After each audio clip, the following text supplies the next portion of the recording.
Clock is ticking tonight for tenants at an apartment complex in St. Petersburg at risk of having their water shut off. The city says the owners of the Morgan have an outstanding balance of $350,000. And 10 Tampa Bay News reporter Miguel Octavio is live at the Morgan apartment complex in St. Pete tonight. And Miguel, there's a Thursday deadline to pay up and a warning to renters. They need to prepare for new housing options. Yeah, but Courtney, right now, some tenants at the Morgan Apartments behind me say they cannot afford to leave. Some of them are on fixed income. Tonight, the city of St. Pete sent us this statement. In bold lettering, they write that shutting off the water is a last resort action, but some tenants here say they're not so sure about that.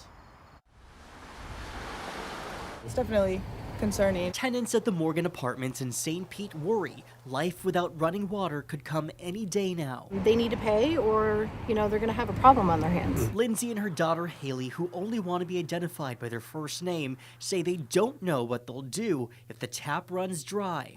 Something like this is not necessarily prepared for a lot of people.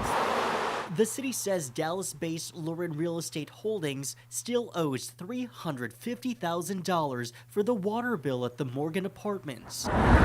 Problems started earlier this month when another Lauren property, the Elements on 3rd, also fell behind on payments. Tonight, a city spokesperson says that issue has been resolved. And I wouldn't be surprised if they didn't get the bill paid. But tenants are still worried. The St. Pete Tenants Union held a meeting tonight to plan how to pressure city officials to keep the water running. We would hope on a collective basis to really send a message. Advocates say they're also targeting Lauren directly. And we're not going to allow a corporate landlord who doesn't even live in this state to come in here and buy up properties and then treat our fellow tenants like that.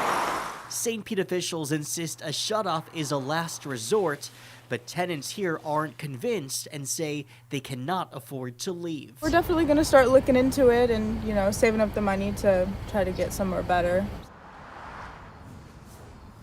Now, the deadline for the $350,000 bill is this Thursday. To date, the city says Lauren has paid about $147,000 toward the outstanding balance of the Morgan property. We have been trying to reach Lauren for comment on this. We'll let you know when we hear back. Reporting live from St. Pete, Miguel Octavio, 10 Tampa Bay News.